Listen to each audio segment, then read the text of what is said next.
Donc, professeur en gynécologie obstétrique et chef de service au CHU Mohamed VI de Oujda. Oui, bismillah ar-Rahman ar-Rahim.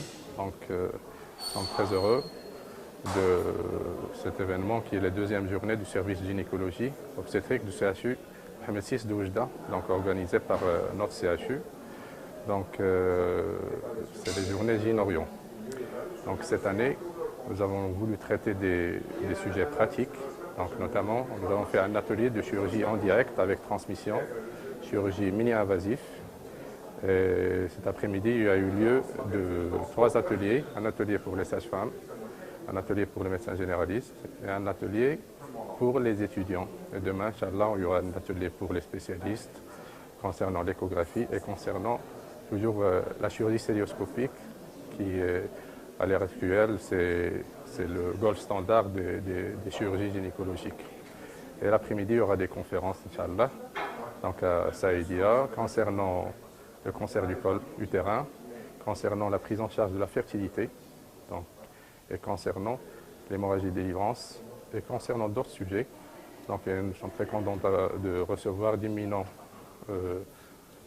chirurgiens nationaux et internationaux. Donc, nous voulons remercier le CHU, à sa tête notre directeur, la faculté, avec M.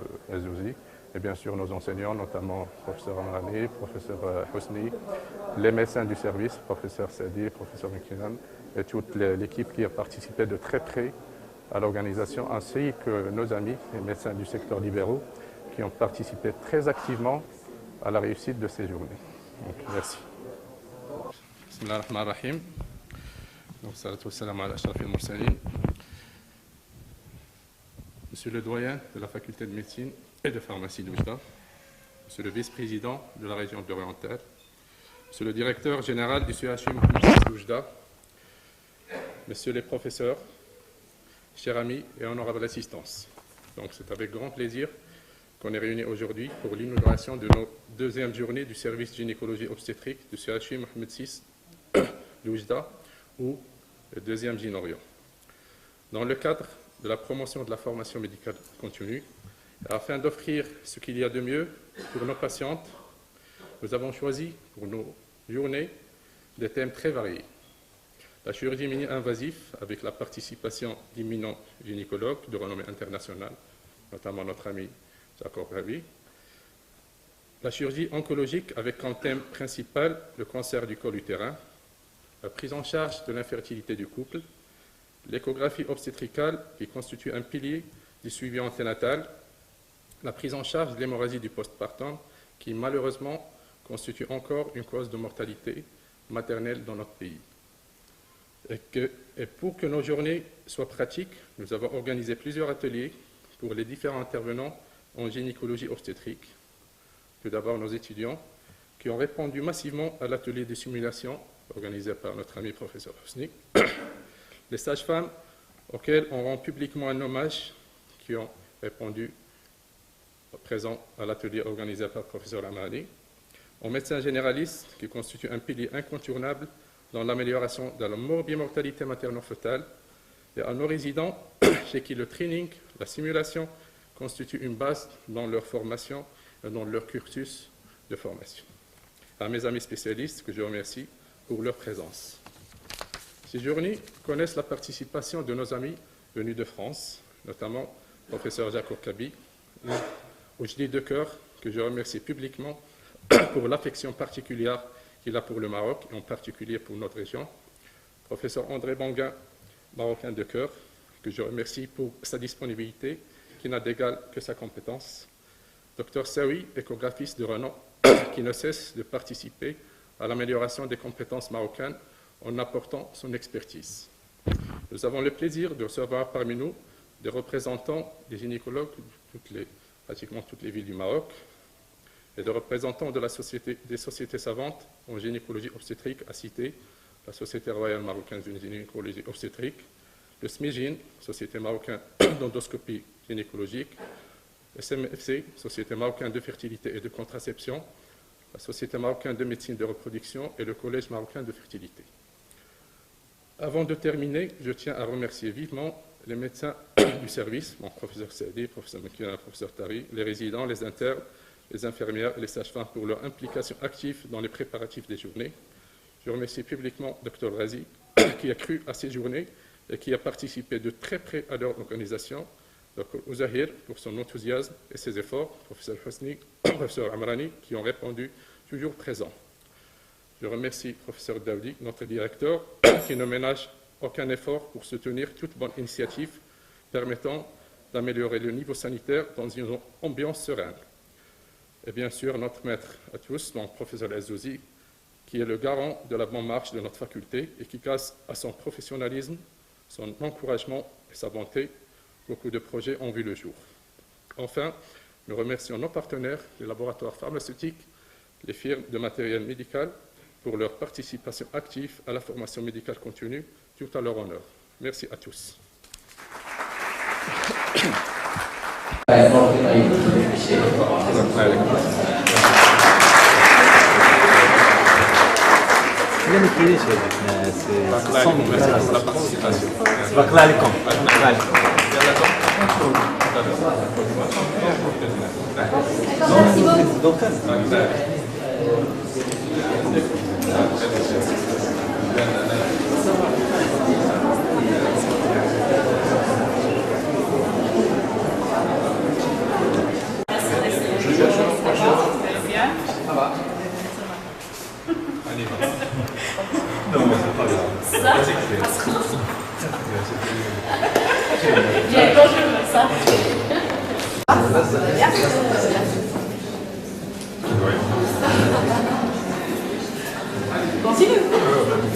Donc, les indicateurs d'hospitalisation, un nouveau-né qui présente des critères de gravité. Donc, c'est clair, il faut le transférer immédiatement en unité de réa et soins intensifs. Les critères de gravité, on en a parlé tout à l'heure. Un bébé qui ne veut pas démarrer, on a tout fait. Donc, on a fait la ventilation au masque, on a attendu les 30 secondes, on est passé au massage cardiaque, on a attendu les 30 secondes, et on est passé carrément à l'intubation, l'adrénaline, le remplissage, et ça ne marche pas. C'est un bébé qui doit rester en unité de soins intensifs en réanimation. Un bébé qui est né avec une malformation sévère, type hernie diaphragmatique, on ne va rien faire chez lui. Il faut l'opérer d'urgence, il faut l'intuber d'urgence. Donc il passe directement en réa. Et là, il faudrait développer le diagnostic anténatal. C'est très important le dépistage anténatal. Parce que quand on est préparé à la chose, c'est pas quand on arrive comme ça, avec un bébé qui présente une malformation sévère, on ne sait pas quoi faire. Quand on est déjà prévenu à l'avance, on se prépare au geste, on prépare toute l'équipe chirurgicale derrière parce qu'on travaille avec l'équipe de chirurgie pédiatrique. Et ça, c'est très très important. Donc il faudrait savoir faire la part des choses entre les bébés qu'il faudrait transférer et qu'il faudrait garder en surveillance minimum 2 heures. À ne pas oublier, dans le dossier pédiatrique, il faut colliger les données obstétricales. Et ça, c'est très important. À part le médico-légal, il y a déjà le fait qu'on sache le maximum sur cette maman et sur ce qui se passe avant pour pouvoir accueillir ce bébé dans les meilleures conditions. Le rythme cardiaque fœtal, le partogramme, on aimerait bien l'avoir. Ce n'est pas pour faire le policier, mais pour avoir une idée sur ce qui s'est passé en antérieur et savoir réagir en conséquence. Une saturation fœtale, et puis confirmer la nature anuxo-ischémique de l'encéphalopathie. Vous allez être d'accord avec moi que ce n'est pas la structure, la coupe idéale pour mesurer le ventricule postérieur, mais c'est pas grave. Je suis à 37 semaines. 37 semaines, la boutique est fermée, c'est terminé le diagnostic. Mais je peux dire qu'il n'y a pas d'ventricule négré, on est d'accord. Ensuite, qu'est-ce que je peux regarder? La giration, elle est correcte. L'espace péricérébral, quasi on n'a rien. Le cerveau, c'est bien développé.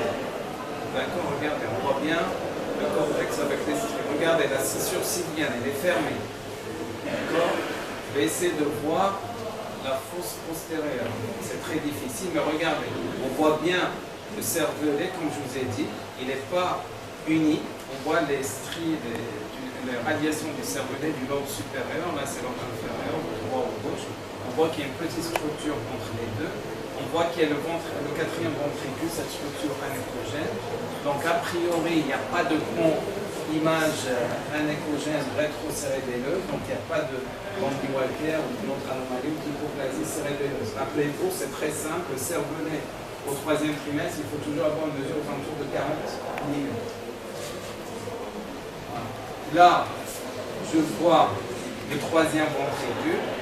On est d'accord? Parce que, regardez, si je fais frise, d'abord un truc, pour bien voir, je dois appuyer, je le fais. vous allez être d'accord avec moi que ce n'est pas la coupe idéale pour mesurer le ventricule postérieur. Mais ce n'est pas grave. Je suis à 37 semaines. 37 semaines, la boutique est fermée. C'est terminé le diagnostic. Mais je peux dire qu'il n'y a pas d'ventriculomégalie. On est d'accord. Ensuite, qu'est-ce que je peux regarder?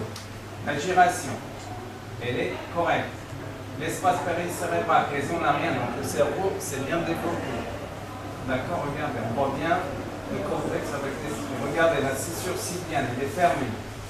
D'accord? Je vais essayer de voir la fosse postérieure. Donc c'est très difficile, mais regardez, on voit bien le cervelet, comme je vous ai dit, il n'est pas uni. On voit les stries, les radiations du cervelet du lobe supérieur. Là, c'est lobe inférieur, ou droit ou gauche. On voit qu'il y a une petite structure entre les deux. On voit qu'il y a le quatrième ventricule, cette structure. Et j'essaie de voir. Et l'artère cérébrale moyenne, voilà, elle est là. Donc pour faire la mesure, je dois être dans l'axe, toujours le Doppler, on doit être dans l'axe du vaisseau. Je dois être au niveau du polygone de Willis. Et donc c'est là où je dois faire mon Doppler de l'artère cérébrale. C'est très simple pour ne pas oublier. La vitesse ne doit pas dépasser 2 fois le terme de la grossesse. On est 37, donc ne doit pas dépasser 72 cm/s. Toujours le double. Si au-delà du double, c'est qu'il y a une pathologie. Donc, en fait, vous voyez, vous allez me dire, mais pourquoi je regarde tout ça quand je fais un diagnostic? Je ne vais pas directement à la pathologie. Je fais tout. Ah, il a bougé.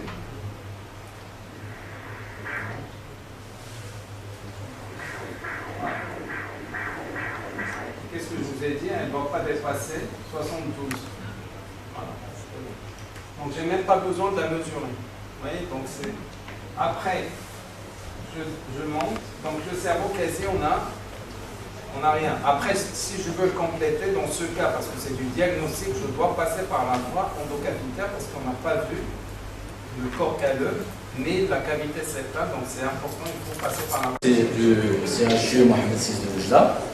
Ces deuxièmes journées qui ont commencé ce matin par l'organisation et la transmission, comme vous le savez tous, de 2 actes opératoires très pointus en gynécologie obstétrique, réalisés par des référents dans la matière.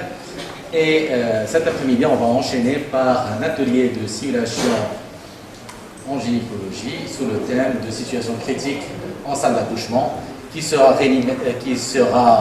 animé par le professeur, réanimé par notre réanimateur, par le professeur Hosni, chef de service de l'Institut de réanimation. Merci, cher Amissad, chers confrères, chers amis, chers étudiants. C'est avec grande joie qu'on va faire une sorte de simulation des situations critiques. Et la situation la plus fréquente au Maroc, des situations critiques ou en obstétrique, c'est l'hémorragie postpartum. Et malheureusement, il continue à tuer des malades. Donc on va commencer par les cas cliniques.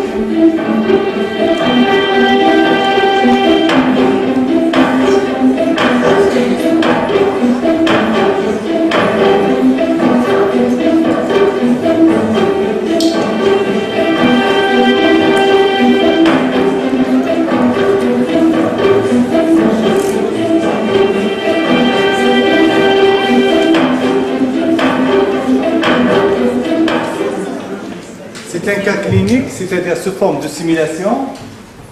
On va voir une salle opératoire, salle d'accouchement, un bloc d'accouchement. Il y aura une parturiente et après vous allez demander ce que vous voulez, ce qu'il faut faire en urgence.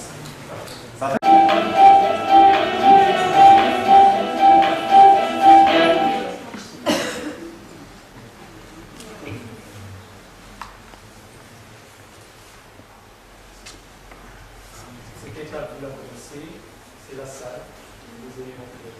Ça peut me passer la salle qu'à fois. À fois la salle, ils savent tout.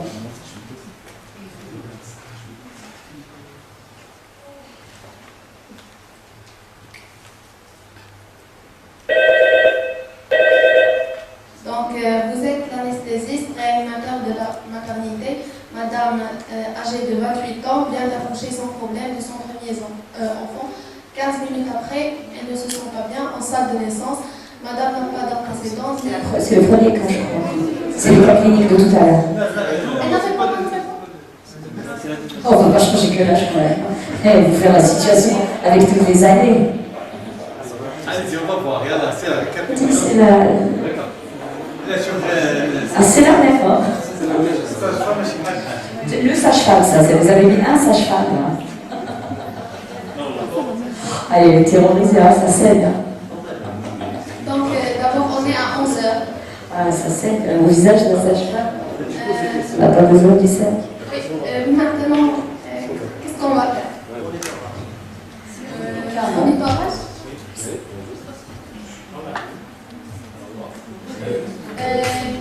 Qu'est-ce qu'on va aussi faire?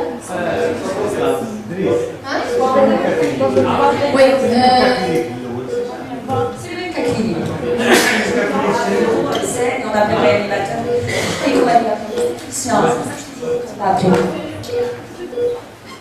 Vous n'avez pas remarqué que c'est le même cas, donc il faut suivre. Vous êtes très concentrés avec nous.